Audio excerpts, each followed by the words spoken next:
আল্লাহ তাআলা কিয়ামতের কঠিন ময়দানে যেদিন স্বামী স্ত্রীকে চিনবে না, স্ত্রী স্বামীকে দেখে পালিয়ে যাবে, বন্ধু বন্ধুরে চিনবে না, পীর সাহেব মুরিদরে চিনবে না, মুরিদ পীর সাহেবরে চিনবে না, দলের কর্মী তার নেতারে চিনবে না, নেতা তার কর্মীরে চিনবে না, বন্ধু বন্ধুরে দেখে পালাবে। এই কঠিন মুহূর্তে সূর্যটা মাথার কাছে চলে আসবে, জমিনটা তামার জমিন হবে, আজকের জমিনের মতো নয়।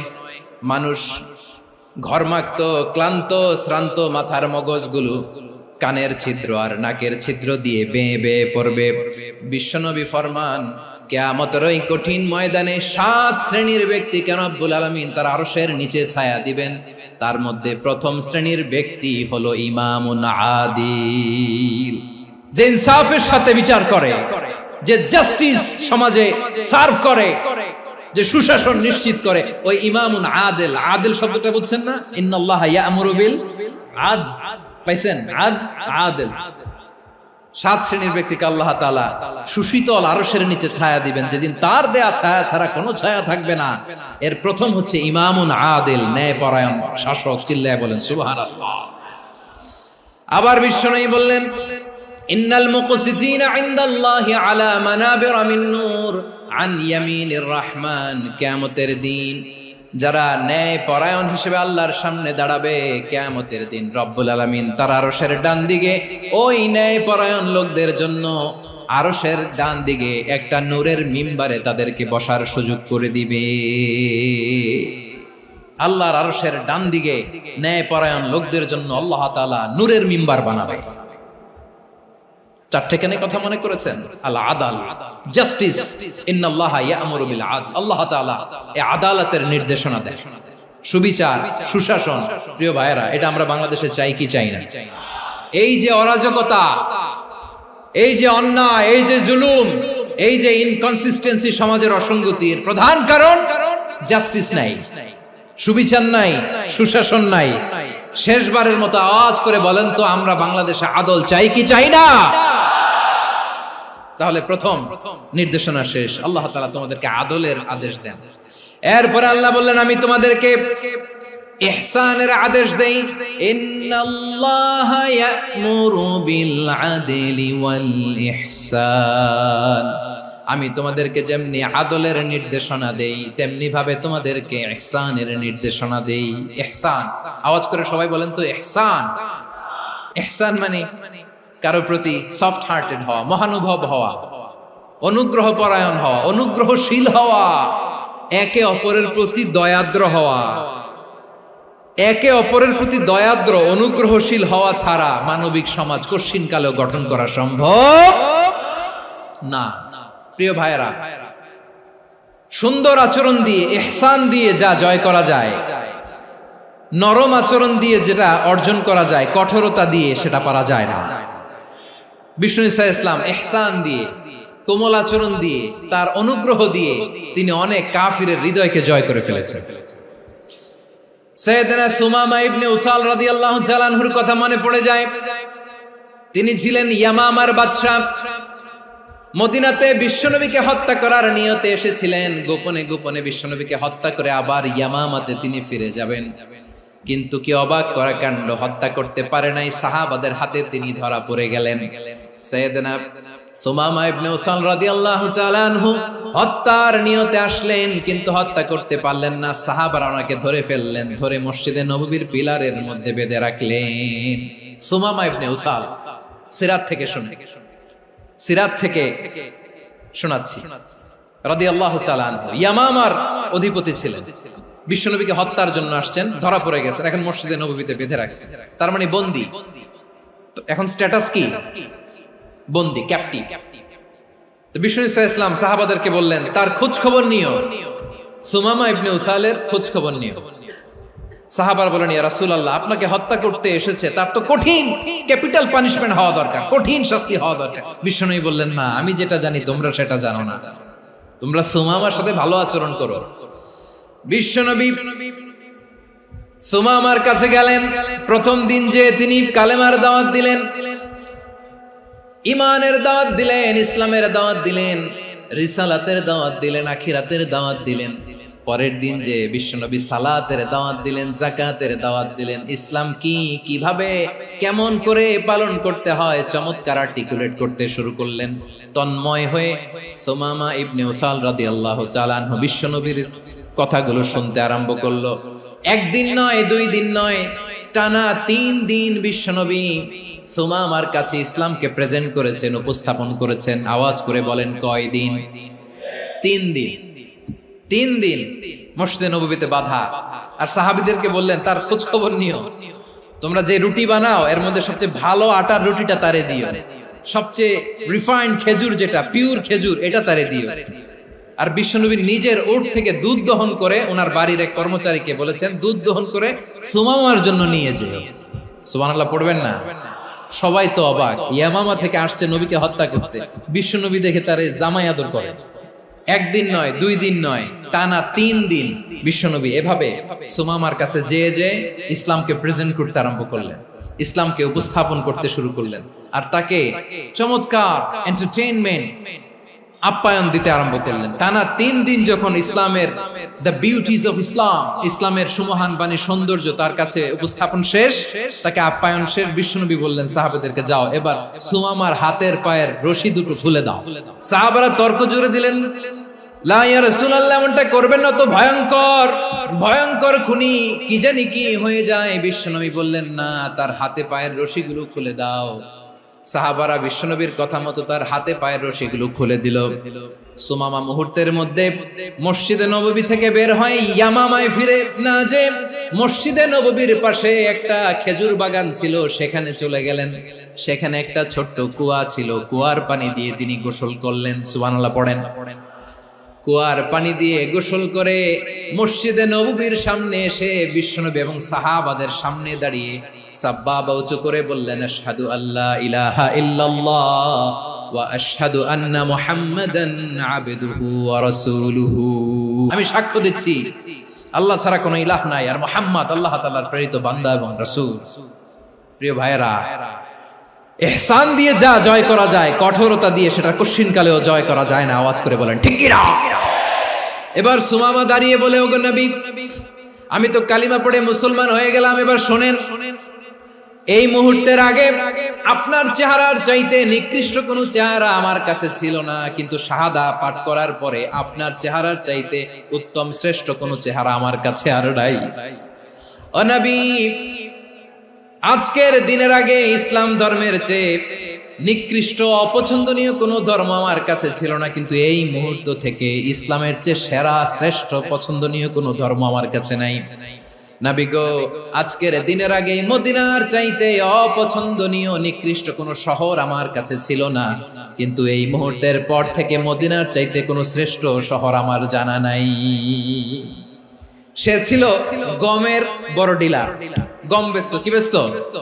তার গম কিনে মক্কার লোকেরা রুটি খাইতো। সে ঘোষণা দিল, আজকে থেকে মক্কাবাসীদের জন্য সব গম আমি হারাম করে দিলাম, মক্কাবাসী এখন না খেয়ে মরে। সুবহানাল্লাহ পড়বেন না? মক্কাবাসী বিশ্বনবীর কাছে আসলেন, এসে বললেন, মুহাম্মদ, আমরা তো তোমার ভাই, তোমার চাচা, তোমার ভাতিজা, তোমার আত্মীয়, তুমি সুমামারে বলো সে যেন আবার গমের সাপ্লাই মক্কার জন্য অনুমতি দিয়ে দেয়। বিশ্বনবীর অনুমতি ক্রমে সুমামা আবার মক্কাতে গম পাঠাতে শুরু করলো। পড়েন সুবহানাল্লাহ। ইহসান, ইহসান দিয়ে আপনি যেটা জয় করতে পারবেন, you can win the heart of your enemies. ইহসান দিয়ে আপনি আপনার শত্রুর হৃদয়কে জয় করতে পারবেন। এজন্য আল্লাহ বললেন, ওয়া আনফিকু ফি সাবিলিল্লাহি ওয়া লা তুলকু বিআইদিকুম ইলাত তাহলুকা ওয়া আহসিনু ইন্নাল্লাহা ইউহিব্বুল মুহসিনিন। তোমরা আল্লাহর রাস্তায় দান করবে আর নিজেরা নিজেদেরকে ধ্বংসের হাতে ঠেলে দিও না। তোমরা একে অপরের প্রতি ইহসান করবে, কারণ ইহসানকারীদেরকে আল্লাহ বড় ভালোবাসেন। সুবহানাল্লাহ পড়েন। আবার সূরা রহমানে আল্লাহ বললেন, হাল জাযাউল ইহসানি ইল্লাল ইহসান ফাবিআইয়ি আলা, সবাই পড়েন ফাবিআইয়ি আলাই রাব্বিকুমা তুকাযযিবান। ইহসানের প্রতিদান হিসেবে ইহসানি হয়। বিশ্বনবী সুমামার প্রতি যেমন ইহসান করেছেন, সুমামাও ঠিক তেমন ইহসান ফিরিয়ে দিয়েছে। ঠিক কিনা বলেন? তাহলে এক নম্বরে হচ্ছে আদ, ন্যায় বিচার। দুই নম্বরে সবাই বলেন ইহসান, সদাচরণ। ইহসান দুই ধরনের প্রিয় ভাইরা, ইহসান ফিল ইবাদা, ইহসান ফিল মুআমালা। ইহসান ফিল ইবাদা হচ্ছে একাগ্র অনুভবে ইবাদতে ডুব দেওয়া, এর নাম ইবাদতের ইহসান। সুবহানাল্লাহ পড়ুন। বিশ্বনবী বলেন ইহসান মানে কি জানো নাকি? হাদিসে জিবরিলে সাইয়েদনা জিবরিল আলাইহিস সালাম বিশ্বনবীকে বললেন আখবিরনি আনিল ইহসান। নবী আমাদেরকে বলেন ইহসান মানে কি? বিশ্বনবী বললেন আনতা আবুদাল্লাহা কাআন্নাকা তারাহু ফাইন লাম তাকুন তারাহু ফাইন্নাহু ইয়ারাক। ইহসান মানে হলো এমন ভাবে তুমি আল্লাহর সামনে নিজেকে উজাড় করে ইবাদত করবে, তুমি ভাববে তুমি আল্লাহকে দেখতে পাচ্ছ। আর এটা যদি ভাবা তোমার জন্য কঠিন হয়ে যায়, অন্তত এতটুকু তুমি ভাববা যে আল্লাহ তোমাকে দেখতে পাচ্ছেন। ঠিক কিনা বলেন? ও আমার বীর চট্টলার ভাইয়েরা, কেউ যেটা দেখে না সেটা দেখে কে? এই বিশ্বাস হৃদয়ের মধ্যে আছে? নামাজে যখন দাঁড়ান এই ফিলিংসটা আনা যাবে? এসা পর্যন্ত যে আমরা হায়াত পাবো কোনো গ্যারান্টি আছে? সবাই আওয়াজ করে বলেন গ্যারান্টি আছে? গ্যারান্টি নাই। এজন্য বিষ্ণু ইসলাম বলেছে এমন ভাবে নামাজে দাঁড়াও, ইবাদত করো, মনে করো হতে পারে এটাই আমার জীবনের শেষ নামাজ। পারফর্ম দ্য সালাহ as if this is your last and final prayer. এমন ভাবে সালাতে দাঁড়াও, ভাবো হতে পারে এটাই তোমার জীবনের শেষ নামাজ। এমন ভাবে নামাজে দাঁড়াও, ভাবো এটাই শেষ নামাজ। তাহলে নামাজে একাগ্রতা বাড়ায় দিবে কে? ফলে ইবাদতের ইহসান আমাদের অর্জিত হবে। আর মুআমালাতে ইহসান হলো, বিশ্বনবী বলেন ইন্নাল্লাহা তাবারাকা ওয়া তাআলা কাতাবাল ইহসানা আলা কুল্লি শাই ফাইযা কাতালতুম ফাআহসিনুল কিতলা ওয়া ইযা যাবাহতুম ফাআহসিনুয যাবহা ওয়ালিয়ুহিদ্দা আহাদুকুম শাফরাতাহু ওয়ালিয়ুরিহ যাবিহাতাহু। ইহসান দুই ধরনের, আওয়াজ করে বলতে হবে কয় ধরনের? একটা হচ্ছে ইহসান ফিল ইবাদা, ইবাদতে ইহসান। ইবাদতে ইহসান কি? একাগ্র অনুভব দিয়ে ইবাদত করা, মন প্রাণ দিয়ে ইবাদত করা। আর মুআমালাতে ইহসান কি? সব কাজে, দৈনন্দিন কাজে, কর্মে, সামাজিক অ্যাক্টিভিটিতে কোমলতা প্রদর্শন করা, অনুগ্রহের সাথে সবকিছু করা। আল্লাহ তাআলা ইন্নাল্লাহা তাবারাকা ওয়া তাআলা কাতাবাল ইহসানা আলা কুল্লি শাই, তিনি সবকিছুর ব্যাপারে ইহসানকে আবশ্যক করেছেন। সবকিছু, মুমিনের সব কাজে ইহসানের পরশ থাকবে। ওয়া ইযা কাতালতুম ফাহসিনুল কিতলা, বিষ্ণুই বলেন তুমি যখন কাউকে হত্যা করো ইহসানের সাথে করো। সুবহানাল্লাহ পড়বেন না? যখন হত্যা করো তখনও ইহসানের সাথে। আচ্ছা হত্যা করবো আবার ইহসান আসবে করতে করে তো মেরেই ফেলবো আমি। আল্লাহ, ও ভাই একজন খুন করেছে, খুনি, রাষ্ট্রীয় আইনে তার শাস্তি হয়েছে ডেথ পেনাল্টি, মৃত্যুদণ্ড। এখন মৃত্যুদণ্ড দেখে আপনি যেমনি মন চায় তেমনি মারবেন লোকটারে? ওর নাক কেটে ফেলতে পারবেন? ওর কান কাটতে পারবেন? ওর চোখ উপড়ে ফেলতে পারবেন আপনি? যেমন মন চায় তার অঙ্গহানি করা যাবে না। ইহসানের সাথে তাকে হত্যা করো। সুবহানাল্লাহ, this is Islam, this is the true essence of Islam. ওয়া ইযা যাবাহতুম ফাহসিনুয যাবহা, যখন জবাই করবে তখনও ইহসানের সাথে জবাই করো। করব জবাই, ওইখানেও নাকি ইহসান। আচ্ছা কুরবানির দিন আমরা পশুগুলোরে কি করি বলেন সবাই আওয়াজ করে? জবাই। জবাই মানে তো এটারে মেরেই ফেলতেছি, একটু পরে তো টুকরো টুকরো করে গোশতগুলো খাবো, এটা তো খাবো, এটা তো মেরেই ফেলবো। বিষ্ণু বলে না, জবের মধ্যেও মুমিনের জবের ভেতরেও ইহসানের পরশ থাকা চাই। যখন জবাই করবে প্রাণীটাকে হাত পা টাইট করে বেঁধে নাও, ছুরিটাকে শার্পেন করে নাও, ধারালো করে নাও, যাতে অল্প সময়ে জবাইটা হয়ে যায়, প্রাণীটা যাতে কম কষ্ট পায়। সুবহানাল্লাহ পড়ে। দিস ইজ কল্ড ইহসান। আল্লাহ তাআলা যেমনি আদলের আদেশ করেছেন, ন্যায় বিচার, জাস্টিস এনশিওর করতে বলেছেন, সমাজে ইহসানের ব্যবহার, ইহসানের অনুশীলন তিনি করতে বলেছেন। এজন্য মুমিনের প্রতিটি কাজে, আমার চট্টগ্রামের ভাইয়েরা আমার দিকে তাকান, খেয়াল করে শুনুন, মুমিন জীবনের প্রতিটি কাজে ইহসানের পরশ থাকা চাই। আমরা যেন আমাদের পরিবারের প্রতি ইহসান করি, আমরা যেন আমাদের কর্মচারীদের প্রতি ইহসান করি, আমরা যেন আমাদের কলিগদের প্রতি ইহসান করি, আমরা যেন আমাদের ভাইদের প্রতি ইহসান করি। মুমিন জীবনের প্রতি কাজে ইহসানের পরশ থাকার দরকার আছে না নাই? কথা বুঝতে পেরেছেন? তাহলে আল্লাহ তাআলার তিনটা আদেশ ছিল, কয়টা গেল? প্রথমে কি ছিল? আদল। 2 নম্বরে, 3 নম্বরে রব্বুল আলামিন বললেন ওয়া ইতাইদিল কুরবা, নিকটাত্মীয়দেরকে দান করো। নিকট আত্মীয়দেরকে দাও, যারা তোমাদের ব্লাড কানেকশনের আত্মীয় তাদেরকে তোমরা দাও। এখানে জেনারেলি বললেন দাও, কি দিব সেটা তিনি এখানে বলেন নাই, সেটা তিনি সূরাতুল ইসরার মধ্যে বলেছেন। আল্লাহ বলেন ওয়া আতিযাল কুরবা হাক্কাহ, নিকট আত্মীয়দেরকে তাদের অধিকার, তাদের প্রাপ্য তোমরা বুঝিয়ে দাও। দেখেন, একটা শান্তির সমাজ, একটা সমৃদ্ধ সমাজ, একটা মানবিক সমাজ গঠনের জন্য আল্লাহ তাআলা বেশি না, মাত্র 3টা অর্ডার, 3টা ভার্ডিক্ট তিনি জারি করেছেন। 1 নাম্বার সুশাসন, ন্যায় বিচার। 2 নাম্বার ইহসান। 3 নাম্বার নিকটাত্মীয়, যারা কাছের, তোমার ভেরি ক্লোজ রিলেশনশিপে আছে, তাদেরকে দাও। দাও, দিলে বাড়িয়ে দেয় কে? অনেকে দিতে চায় না, কৃপণতা করে। দিলে বাড়ায় দেয় কে? ও মিয়া, মদিনার মধ্যে সবচাইতে গরিব সাহাবী ছিল বেলাল রাদিয়াল্লাহু তাআলা আনহু। ওনার এন্টায়ার অ্যাসেট, সম্পদের পরিমাণ কতদূর জানেন? একটা লুঙ্গি। বেলাল রাদিয়াল্লাহু তাআলা আনহু, ওনার টোটাল ওয়েলথের এস্টিমেশন হচ্ছে মাত্র একটা লুঙ্গি। একটা লুঙ্গি, টোটাল ওয়েলথ এস্টিমেশন, টোটাল সম্পদের পরিমাণ বেলাল রাদিয়াল্লাহু তাআলা আনহুর কি ছিল? ওই বেলাল রাদিয়াল্লাহু তাআলা আনহুকে বিষ্ণু ইসলাম বলেছেন আনফিক ইয়া বেলাল, ও বেলাল তুমিও দাও। ওয়ালা তাখশা মিন যিল আরশি ইখলালা, আরশের অধিপতির তো কোনো ঘাটতি নাই, তুমি দিলে ওই আল্লাহ তোমারে বাড়ায় দিবে। এজন্য আমার প্রিয় ভাইয়েরা, দিলে কমে না, দিলে বাড়ে। অনেকে ধরে রাখে, নতুন কিছু নিতে পারে না, হাত দিয়ে যেটা ধরে রেখেছেন এটা দিয়ে দেন, বড় একটা ধরার সুযোগ পাবেন। জোরে বলেন ঠিক কিনা? রব্বুল আলামিন বললেন 3 নাম্বার আদেশ হলো তোমাদের প্রতি সমাজটারে কেমন করে মানবিক সমাজ, সুন্দর সমাজ গড়বা। 3 নাম্বার আদেশ হলো ওয়া আতিদাল কুরবা হাক্কা, নিকটাত্মীয়দেরকে তাদের প্রাপ্য বুঝিয়ে দাও। এই নিকটাত্মীয়দেরকে তাদের অধিকার বুঝিয়ে দেওয়া, প্রাপ্য বুঝিয়ে দেওয়াতে আমাদের গাফলতি আছে না নাই? অনেকে দেখবেন অনেক আল্লাহওয়ালা, তাহাজ্জুদ গুজার, সেজদা দিতে দিতে কপালে কালো দাগ ফেলে দিছে, সে তার বোনের হকটা আদায় করে নাই, আছে না নাই? অনেক বড় হাজী সাহেব, বিশাল লম্বা দাড়ি, ছেলেরে সব দিয়ে দিছে, মেয়েরে কিছু দেয় নাই, মেয়ের হক আদায় করে নাই, আছে না নাই? এই হাজী সাহেবেরা, এই আল্লাহওয়ালারা কিয়ামতের ময়দানে আটকে যাবে। আপনি অন্যের অধিকার নষ্ট করেছেন, তাদের রাইটস কে ভায়োলেট করেছেন। এজন্য আল্লাহ তাআলা বলেন, কারো অধিকার যদি কেউ নষ্ট করে, ওই সমাজটা মানবিক সমাজ কঠিনকালেও হতে পারে না। এজন্য 3 নম্বর আল্লাহ বললেন ওয়া ইতাইদিল কুরবা, নিকটাত্মীয়দেরকে দাও। কি দিবা? তাদের অধিকার দিয়ে দাও। বোনের অধিকার বুঝিয়ে দাও, মেয়ের অধিকার বুঝিয়ে দাও, ফুফুর অধিকার বুঝিয়ে দাও। দেখবেন অনেক মায়েরা ছেলের পাতে মুরগির রান দেয়, মেয়ের পাতে দেয় মুরগির ঠ্যাং। তো মেয়ের কি মুরগির রান খেতে মনে চায় না? মনে চায় না?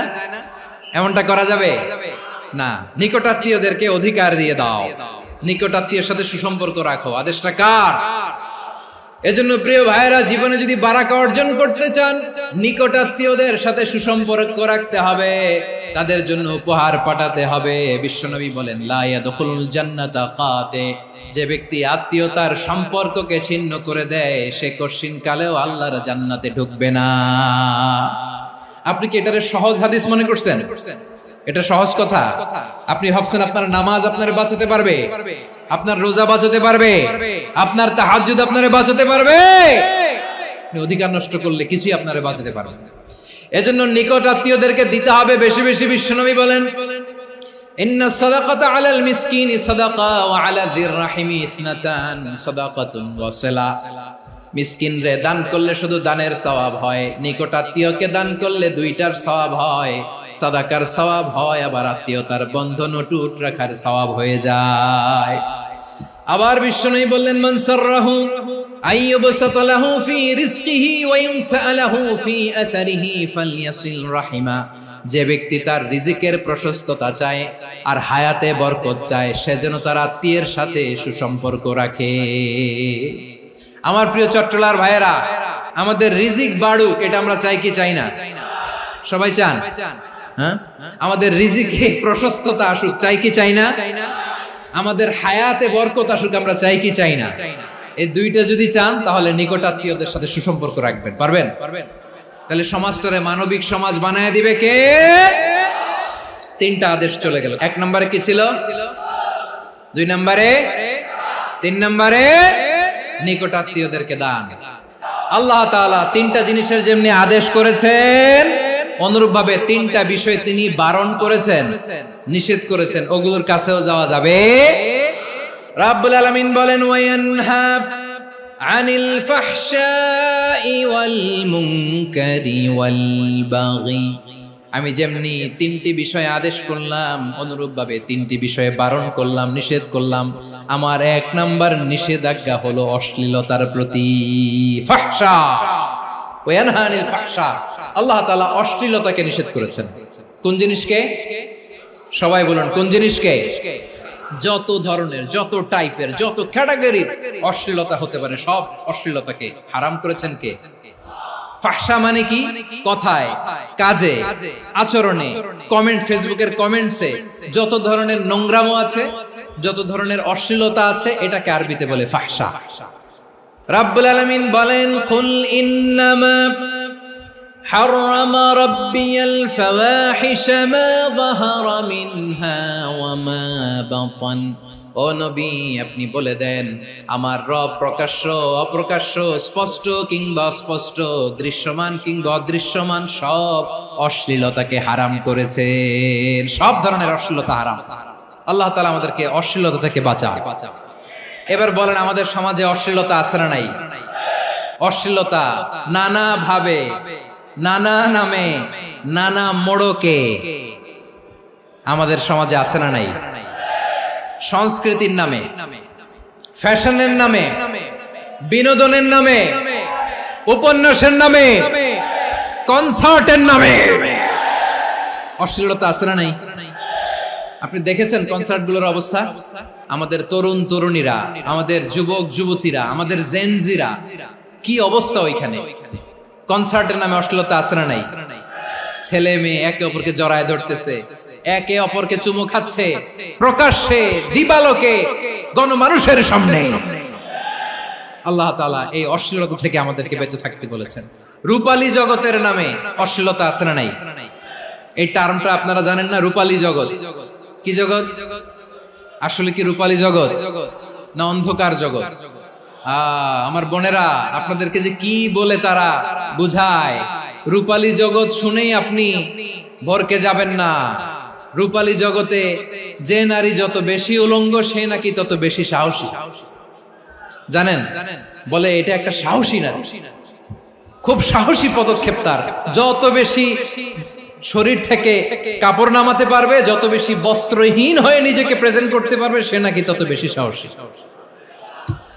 আমার চট্টলার ভাইয়েরা, শয়তানের প্রথমে এজেন্ডা ছিল বনি আদমকে বস্ত্রহীন করা। সে আদম এবং হাওয়া আলাইহিস সালামকে নিষিদ্ধ গাছের ফল খাইয়ে তাদেরকে বস্ত্রহীন করেছে। এই জামিনেও সে আমাদেরকে বস্ত্রহীন করতে চাইবে। এই রূপালী জগতের নামে তারা এটা করে। আমার প্রিয় বোনেরা, আপনি জানেন না আপনার দাম কত? ওরা আপনাদেরকে বিজ্ঞাপনের সস্তা পণ্য বানাতে চায়। ওরা আপনাদেরকে ওদের ভোগের লিপসার টুলস বানাতে চায়। ওরা আপনাদেরকে দিয়ে ওদের খায়েশ পূরণ করতে চায়। এটা আপনাদের জন্য মোটেও ডিগনিটি নয়, এটা আপনাদের জন্য সম্মান নয়। আপনার সম্মান শালীনতায়, আপনার সম্মান হেজাবে, আপনার সম্মান ভদ্রতায়, আপনার সম্মান আপনার ডিসেন্ট পোশাকে। পোশাক বলে দেয় এই নারীটা ভদ্র না অভদ্র। পোশাক বলে দেয় এই মেয়েটা কোন ঘরের মেয়ে। আপনি জানেন না, আপনার সস্তা পণ্য বানায়, ভোগের পণ্য, বিলবোর্ডে আপনাকে উলঙ্গ করে উপস্থাপন করে। এই অশ্লীলতার সাথে ইসলামের কোন সম্পর্ক। এজন্য আল্লাহ বলেন, আমি অশ্লীলতাকে হারাম করেছি। অশ্লীলতাকে হারাম করার প্রথম কারণ হলো এর মাধ্যমে মানবতাকে অপমানিত করা হয়। কারণ মানুষের সম্মান মানুষের পোশাকে। মানুষ যখন পোশাকহীন হয়ে যায়, বস্ত্রহীন হয়ে যায়, তার সম্মান কমে যায়। ঠিক কিনা? অশ্লীলতাকে হারাম করার প্রথম কারণ হচ্ছে মানুষ মানুষকে অপমান করে। একটা নারী, সে তো সম্মানিত, নারী যে কত সম্মানিত নারীর এটা বুঝেই নাই। বিশ্বনবী বলেন আদ-দুনিয়া কুল্লুহা মাতা ওয়া খায়রু মাতা'আদ দুনিয়া আল মারআতুস সালিহা। আমার বোনেরা, 5টা প্যান্ডেলে আপনারা এলইডিতে আমার আলোচনা শুনছেন, আমি জানি। আপনাদের এই গর্ভ যে কত দামি আপনি জানেন না। আপনার পেট থেকেই আসবে আগামী দিনের সালাহুদ্দিন আল আইয়ুবী। আপনার পেট থেকেই আসবে অনাগত দিনের ইমাম মাহদী আল মুনতাযর। আপনার পেট থেকেই আসবে অনাগত দিনের ফয়সাল, ওয়াসিম, মুগ্ধ, আবু সাইদের মতো বীর যোদ্ধা। আমার প্রিয় বোনেরা, আমার প্রিয় বোনেরা, বিশ্বনবীর কথার ওজন খেয়াল করেন। আদ-দুনিয়া কুল্লুহা মাতা ওয়া খায়রু মাতা'আদ দুনিয়া আল মারআতুস সালিহা। দুনিয়ার সবকিছুই অ্যাসেট, এর মধ্যে সবচেয়ে দামি অ্যাসেট নেককার নারী। আপনার গর্ভ যে কত দামি আপনি জানেন না। নিজের সময়টাকে কাজে লাগান, কোরআন পড়েন, সুন্নাহ পড়েন। আপনার অনেক দায়িত্ব ঘরে। You are the MD of your family. একটা family it's a very big institution. পরিবার একটা অনেক বড় প্রতিষ্ঠান। And you are the MD of your institution. আপনি এই পরিবারের MD, managing director of your family. এখানে আপনার কত দায়িত্ব। আপনি ছেলে মেয়েদেরকে তারবিয়া করবেন, আপনি আপনার স্বামীর জন্য ঘরটারে জান্নাতের নীর বানাবেন, আপনার জন্য জান্নাতের ডুপ্লেক্স বাড়ি ওইখানে তৈরি করে রাখবে কে? আপনি যে কত দামি আপনি জানেন না। নারীদেরকে আল্লাহ বানিয়েছেন উচ্চতর করে, নিম্নতর নয়। নারীদেরকে ছোট্ট জিনিস দিলে এটার বড় করে দেয়। নারীদেরকে ভ্রূণ দিলে, শুক্রাণু দিলে নারী এটারে বাচ্চা হিসেবে উপহার দেয়, ঠিক কিনা? বিয়ের মাধ্যমে স্বামী যখন তার শুক্রাণু তার স্ত্রীকে উপহার দেয়, স্ত্রী রিটার্নে কি উপহার দেয়? ফুল ফর্ম বেবি, মানব সন্তান। দেখছেন, আপনি দিলেন একটুকুনি, দিছে বিশাল। আপনি যদি নারীকে বাজার এনে দেন, নারী এটাকে সুস্বাদু খাবারে রূপান্তর করে দেয়। আপনি তাকে একটা মুচকি হাসি দিয়ে দেন, সে তার কলিজা দিয়ে দেয়। কিন্তু যদি আপনি তার মনে কষ্ট দেন, সে আপনার জীবনকে জাহান্নাম বানায়া দেয়। নারীর মন বুঝতে পারলে নেয়ামত, বুঝতে না পারলে কিয়ামত। আমার প্রিয় বোনেরা, আপনি যে কত দামি আপনি জানেন না। অনেক দামি আপনি। আপনাদেরকে যেন ভোগের সস্তা পণ্য বানাতে না পারে, আপনাদেরকে সচেতন থাকতে হবে। তাহলে কেন আল্লাহ তাআলা এই ফাহশা, অশ্লীলতাকে হারাম করলেন? 1 নাম্বার, এতে হিউম্যান ডিগনিটি কমে। 2 নাম্বার, এতে মানুষের অধিকার নষ্ট হয়। আপনি বিয়ে করেছেন, এরে পরকিয়া করেন, ওর সাথে এরকম আছে না নাই? স্ত্রীর অধিকার নষ্ট করেছেন। আপনি বিবাহ সম্পর্কে আবদ্ধ হয়েছেন তার সাথে, আপনি পরকিয়া করেন ওই ছেলের সাথে, আপনি আপনার হাজবেন্ডের সাথে বিট্রে করেছেন। এজন্য আল্লাহ অশ্লীলতাকে হারাম করেছেন।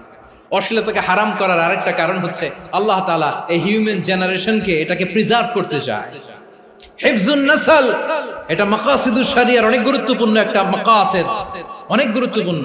আপনার নাসল, আপনার জেনারেশনকে সংরক্ষণ করা। এই যে আসতেছে ফেব্রুয়ারি, কত ফেব্রুয়ারি জানো? এটা কি বিশ্ব ভালোবাসা দিবস? হ্যাঁ, কি দিবস? এই বিশ্ব ভালোবাসা দিবসের সাথে মুসলমানদের কোনো সম্পর্ক নাই। আমার প্রিয় ভাইরা, এই যে আপনি অবৈধ সম্পর্কে জড়ালেন, কেন আল্লাহ অশ্লীলতাকে হারাম করেছে দেখেন। বলতেছিলাম যে এটা আপনার নাসল, আপনার জেনারেশন, আপনার লিনিয়েজ, আপনার বংশকে প্রিজার্ভ করা। কে কার বাবা, কে কার মা, বাবা মা জানা, প্রজন্মকে প্রিজার্ভ করা, এটা ইসলাম ওয়াজিব করে দিয়েছে। এই যে অবৈধ সম্পর্কের কারণে, বিশ্ব বেহায়া দিবসের কারণে, এগুলোর আউটকাম, আউটপুট হিসেবে মাঝে মাঝে এই ঢাকা মেডিকেলের ডাস্টবিনে নবজাতকের বাচ্চার কান্নার আওয়াজ শুনতে পাওয়া যায়। চট্টগ্রাম মেডিকেলের ডাস্টবিনে নবজাতকের কান্না শুনতে পাওয়া যায়। বীর চট্টলার মুসলমানেরা বুঝতে পারলে আওয়াজ করে বলেন, এই যে চট্টগ্রাম মেডিকেলে যে নবজাতকটা পাওয়া গেল, ওর বাবাকে আমাকে বলেন, ওর মাকে, ও কোন ফ্যামিলির সন্তান কেউ জানে?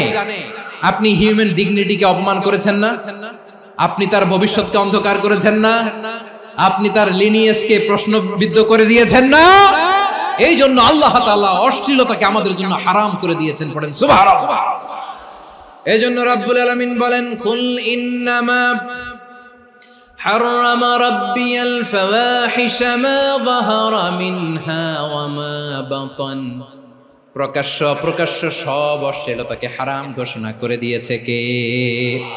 আবার দুনিয়ার বুকে যারা অশ্লীলতার প্রসার করে তাদের জন্য শাস্তি মজুদ রেখেছে কে? রব্বুল আলামিন বলেন, ইন্নাল্লাযীনা ইউহিব্বুনা আন তাশিআল ফাহিশাতু ফিল্লাযীনা আমানু লাহুম আযাবুন আলীমুন ফিদ দুনিয়া ওয়াল আখিরাতি ওয়াল্লাহু ইয়ালামু ওয়া আনতুম লা তা'লামুন। নিশ্চয়ই যারা বিশ্বাসীদের মাঝে অশ্লীলতার প্রচার প্রসার করতে চায় তাদের জন্য আমি মর্মন্তুদ শাস্তি প্রস্তুত করে রেখেছি, দুনিয়াতেও রেখেছি, আখিরাতেও রেখেছি। ঘোষণাটা কার? যারা এই নাটকের নামে, সিনেমার নামে, রূপালী জগতের নামে, মুভির নামে, ওটিটি প্ল্যাটফর্মের নামে আমার সমাজে অশ্লীলতা ছড়াতে চায় তাদের জন্য কঠিন মর্মন্তুদ শাস্তি মজুদ রেখে দিয়েছে কে? ও আমার বোনেরা, এখনো আপনি জাগবেন না? এখনো আপনার চিন্তার দুয়ারে এখনো নাড়া পড়ে নাই? ওরা আপনাকে উলঙ্গ বানাতে চায়, ওরা আপনাকে আইটেম গার্ল বানাতে চায়। এজন্য ইসলাম অশ্লীলতাকে হারাম করেছে। হারাম। ইসলাম বলেছে যোজন যোজন দূরে থাকো, ওরা বলে না কাছে আসো, কাছে আসার গল্প, ক্লোজ আপ ওয়ান, কাছে আসার গল্প আছে না নাই? তাহলে অশ্লীলতার সাথে আমাদের কোনো সম্পর্ক? সবাই বলতে পারেননি, আওয়াজ করে বলুন, অশ্লীলতার সাথে আমাদের কোনো সম্পর্ক? আমরা এই সমস্ত ক্লোজ আপ ওয়ান, কাছে আসার গল্পের প্রোগ্রামে যাব? আমরা কোন ধরনের অশ্লীল কন্টেন্ট সোশ্যাল মিডিয়ায়, টিভিতে দেখব? কি যুগ যে আমরা কাটাচ্ছি আপনি কল্পনা করতে পারবেন না। পর্ন ইন্ডাস্ট্রি, নারী পুরুষের বস্ত্রহীন যুগল দৃশ্য, এটাকে দিয়ে ওরা কোটি ডলারের ইন্ডাস্ট্রি বানিয়েছে। পুরো মানব ইতিহাসে এরকম জঘন্য সময় মানব ইতিহাস পার করে না। পর্ন এটা ইন্ডাস্ট্রি হয়ে গেছে। আমাদের এই যুবকগুলো, জেনজিগুলো, ওদের চরিত্র বাঁচাবে কি করে? কেমন করে হেফাজত করবে ওদের এই মূল্যবান চরিত্র? আমার প্রিয় ভাইরা, এই অশ্লীলতার দ্য লেটেস্ট ভার্সন হচ্ছে LGBTQ, শরীফ থেকে শরীফা। শুনছেন আপনারা? দেখতে পুরুষ, আসলেই পুরুষ, সুস্থ একজন পুরুষ, 4 সন্তানের বাবা, বলে আমি মনে মনে নারী। দেখতে নারী, সুস্থ নারী, আসলেই সে দিব্যি একজন নারী, বলে আমি মনে মনে পুরুষ। সবচেয়ে ভয়ঙ্কর অশ্লীলতার সবচাইতে লেটেস্ট ভার্সন হচ্ছে এই ট্রান্সজেন্ডারিজম। সুস্থ পুরুষ তার বায়োলজিক্যাল গ্রোথকে হরমোন দিয়ে স্টপ করে দিয়ে সে সার্জারি করে নারী হতে চায়, সুস্থ নারী পুরুষ হতে চায়। পুরুষ পুরুষের প্রতি সেক্সুয়ালি আকর্ষণ বোধ করে, এটা লূত আলাইহিস সালামের কওমের মধ্যে ছিল। এটাকে আল্লাহ কোরআনে ফাহিশা বলেছেন। ওয়ালুতান ইয قال لقومه أتأتون الفاحشة ما سبقكم بها من أحد من العالمين। লূত আলাইহিস সালাম বললেন, তোমরা কি এমন এক অশ্লীল কার্যক্রমে ডুব দিলে নাকি যেটা গোটা বিশ্বের কেউ কখনো করে নাই, তোমরাই প্রথম করেছো? পড়েন নাউযুবিল্লাহ। এই পশ্চিমের এই রোগ আমার দেশে যেন আসতে না পারে, আমাদের সজাগ থাকতে হবে। প্রিয় ভাইরা, চিল্লায় বলেন ঠিক কি না? পশ্চিমের অবস্থা ভয়ঙ্কর। পাশ্চাত্যে, আমি যুক্তরাষ্ট্রে ছিলাম অনেকদিন, কয়েক মাস, বিভিন্ন স্টেটে ঘুরেছি। গার্ডিয়ানরা উদ্বিগ্ন, ছেলে মেয়েদেরকে, ছোট্ট ছেলে মেয়ে, ওদেরকে জিজ্ঞেস করে, তুমি how do you feel right now inside yourself? তুমি ভিতরে ভিতরে কেমন ফিল করো? তোমার কি ছেলে ছেলে লাগে না মেয়ে মেয়ে লাগে? আচ্ছা বলেন, এই ছোট্ট বাচ্চাটাও কি এগুলো জেন্ডার অ্যাসাইনমেন্ট বলতে এগুলো কিছু বুঝে? এইভাবে মিসগাইড করা হচ্ছে। কৌতূহল বশত ছোট্ট ছেলে যদি বলে আমার তো মেয়ে মেয়ে লাগে, তখন বলে যে না তুমি মেয়ে, ছেলে না। মা বাবা বাধা দিলে ওকে আলাদা গভর্নমেন্ট হাউসে নিয়ে যায়। ভয়ঙ্করতম অবস্থা। আমরা একটা সময় শুনতাম যে হুজুর আমার ছেলেটা খুব ভালো, হাফেজে কোরআন, আল্লাহওয়ালা। হুজুর আমার ছেলে দাড়ি রাখছে, আল্লাহওয়ালা। হুজুর আমার ছেলে 5 ওয়াক্ত সালাত জামাতের সাথে পড়ে, তার মানে আল্লাহওয়ালা। পশ্চিমে যে আমি কি শুনছি জানেন? ওরা বলে হুজুর আমার ছেলেটা ইউনিভার্সিটির একটা মেয়ের সাথে প্রেম করে, ও খুব আল্লাহওয়ালা, হুজুর দোয়া করবেন। এর কারণ ওদের কাছে আল্লাহওয়ালার ক্রাইটেরিয়া হচ্ছে, হুজুর আমার ছেলেটা আরেক ছেলের পছন্দ করে নাই, আমার মেয়েটা আরেক মেয়েকে ভালোবাসে নাই, এজন্য আমার ছেলেটা আল্লাহওয়ালা, হুজুর ওর জন্য একটু দোয়া করে দিয়ে। কি চ্যালেঞ্জ ওরা ফেস করতেছে। ওনার ছেলে যে আরেক ছেলেরে বিয়ে করবে না, এটাতেই উনি খুশি যে আলহামদুলিল্লাহ আমার ছেলেটা একটা মেয়েরে ভালোবাসে, আমার মেয়েটা একটা ছেলেরে ভালোবাসে, মানে এটা খুব আল্লাহওয়ালা। নাউজুবিল্লাহ পড়তে পারলেন না? এজন্য অশ্লীলতার সাথে আমাদের কোন সম্পর্ক। রব্বুল আলামিন বলেন ওয়ায়ানহা আনিল ফাহশাই ওয়াল মুনকারি ওয়াল বাগি, তিনটা জিনিসকে আমি নিষিদ্ধ করলাম। এক নাম্বার হলো ফাহশা, অশ্লীলতা। দুই নম্বরে হলো মুনকার, সমস্ত মন্দ কাজ। মুনকার মানে হচ্ছে যত মন্দ কাজ, খারাপ কাজ, বাজে কাজ, এটার বলে মুনকার। এটার কি বলে? আপনারা পড়ছেন না, তা'মুরুনা বিল মা'রুফি ওয়া তানহাউনা আনিল মুনকার। সৎ কাজের আদেশ, অসৎ কাজের নিষেধ। মুনকার, মুনকার হচ্ছে মানুষের স্বাভাবিক বিবেকবোধ যেটাকে খারাপ বলে, ওইটাই মুনকার। পৃথিবীর সব আসমানি গ্রন্থ যেটাকে খারাপ বলেছে, মানুষের স্বাভাবিক বিবেকবোধ যেটাকে খারাপ বলেছে, এগুলো সব মুনকার। যেমন ইফতিজিং, এটা কি ভালো না খারাপ?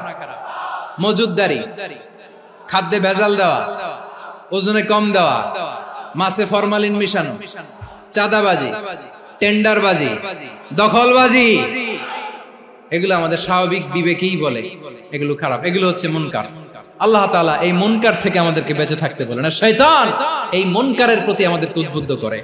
আল্লাহ তাআলা বললেন, ইয়া আইয়ুহাল্লাযীনা আমানু লা তাত্তাবিউ খুতুওয়াতিশ শাইতান ওয়া মান ইয়াত্তাবি' খুতুওয়াতিশ শাইতানি ফাইন্নাহু ইয়া'মুরু বিল ফাহশাই ওয়াল মুনকার।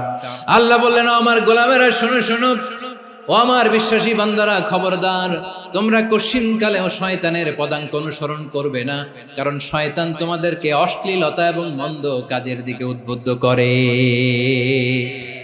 আমাদের কাজ হচ্ছে শয়তান আমাদেরকে যেদিকে নিতে চায় আমরা তার উল্টা দিকে যাব। শয়তান এই মন্দ কাজকে আমাদের কাছে বিউটিফাই করে, চাকচিক্যময় করে আমাদের সামনে উপস্থাপন করে।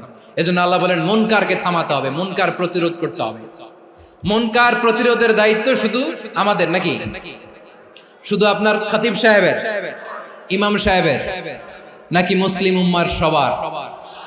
আওয়াজ করে বলুন, মুনকার অসৎ কাজ প্রতিরোধের দায়িত্ব কার?